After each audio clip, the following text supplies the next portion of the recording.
If you're looking at the market right now, you're probably a little confused.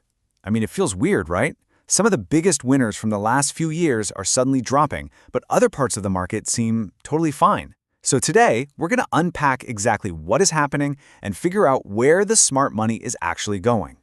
Okay, let's get into it. So here's the central puzzle, the big question on everyone's mind. We've seen this really sharp sell-off in tech, in crypto.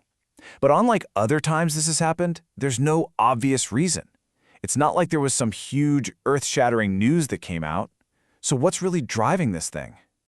And this is where it gets really weird. Take a look at this. On one side, you've got all the assets that have been dominating the headlines for years. Tech, growth stocks, Bitcoin, and they're all taking a serious hit. But then on the other side, the broader S&P 500 is barely down for the month. And get this, major banks like Goldman Sachs and JP Morgan, they've been hitting all-time highs. This is not a market crash, it's something else entirely. So what is that something else? Well, the explanation for this strange behavior is a classic market event known as a rotation. Capital, money, isn't really leaving the market, it's just moving. It's rotating from one area to another. Let's break down what that actually means. So, a market rotation is really just a big shift in where investors are putting their money. Think of it like a changing of the guard. The old leaders, the old winners, they start to stumble and a whole new set of leaders emerges because investors are chasing the next big thing. And it's all driven by a change in the fundamental story of the economy. And this isn't all just happening in a vacuum. This time of year actually has some structural forces that just pour fuel on the fire. You've got mutual funds selling their losers for tax reasons. You have bank traders taking risks off the table to protect their big end-of-year bonuses. And hedge funds are selling their winners to lock in their profits for the year.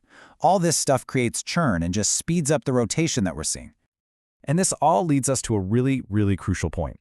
The main story for the last few years, that growth trade, especially the one built around AI infrastructure, has probably hit its ceiling, at least for now. The easy money's been made, and now the market is starting to search for what's next. Okay, so how do we know the peak is in? What was the warning shot? Well, for a lot of people, it was a really subtle but incredibly important announcement from a company called Coreweave, which is a huge player in AI computing. And this just perfectly illustrates the problem. Get this. Coreweave comes out and says demand for their AI services is insatiable. Sounds like a perfect growth story, right? But in the same exact breath, they announce they have to cut their spending plans. Why? Not because of a lack of demand, but because they literally can't get the physical stuff like data centers and power built fast enough.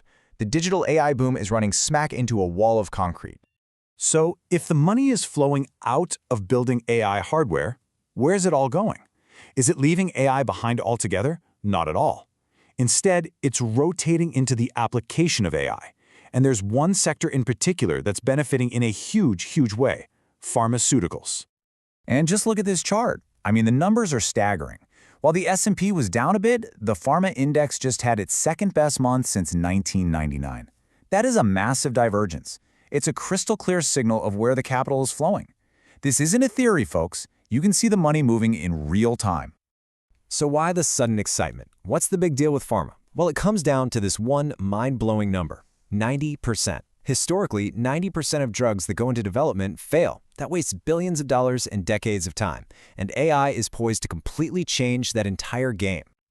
And this isn't just one company doing this alone. We're seeing a brand new power trio forming right before our eyes. You've got Google's DeepMind creating the AI-powered blueprints for new drugs.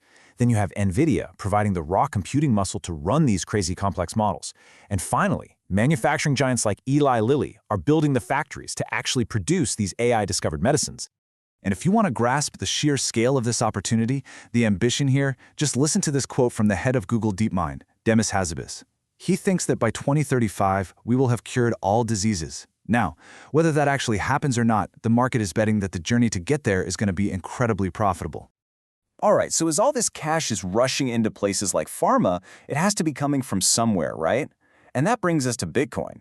It's been underperforming at a time when a lot of people expected it to be a safe haven. It's all part of the same big shuffle, so let's try and decode the sentiment here. There's a really simple but powerful rule in markets that explains a lot of this. Price drives the narrative. It's a feedback loop. When Bitcoin's price is soaring, the story is all about innovation, the future of money. But when the price is going down, the story turns sour. And right now, the price is bad, so the story's bad. Simple as that. And to understand who's selling, you have to look at who's buying. We're in the middle of what people are calling a great handoff. The early ideological believers, they're selling some of their holdings, diversifying. And who are they selling to?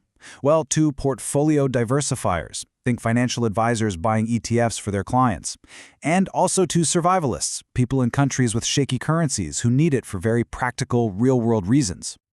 So this whole situation creates two totally competing stories, right? On one hand, the short-term feeling is bearish. The price isn't doing great, a lot of believers are getting frustrated, and that capital is chasing other shiny new toys. But the long-term bullish case, that's still completely intact. And it's driven by huge fundamental trends like tokenizing real-world assets and the growing need for a native currency for AI agents. Okay, let's pull all these threads together. What's the big takeaway here? How can we actually use this framework to think about what's coming next? Well, it all boils down to one thing: spotting the next big innovative shock. So what in the world is an innovative shock? It's not just a small improvement on something that already exists. Think of it like a sledgehammer that comes from way outside an industry and just changes the game completely. Bitcoin was one. Large language models were another. Reusable rockets. The key is to spot these huge, non-linear leaps forward, because that's where the real disruption and the real opportunity is hiding. And this is where it gets really fun.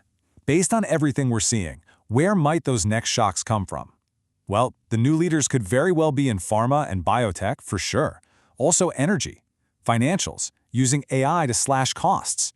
But then you look further out at these wilder themes, like humanoid robotics or longevity expansion.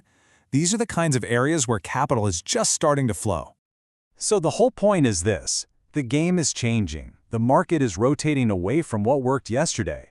It's on the hunt for the next big thing.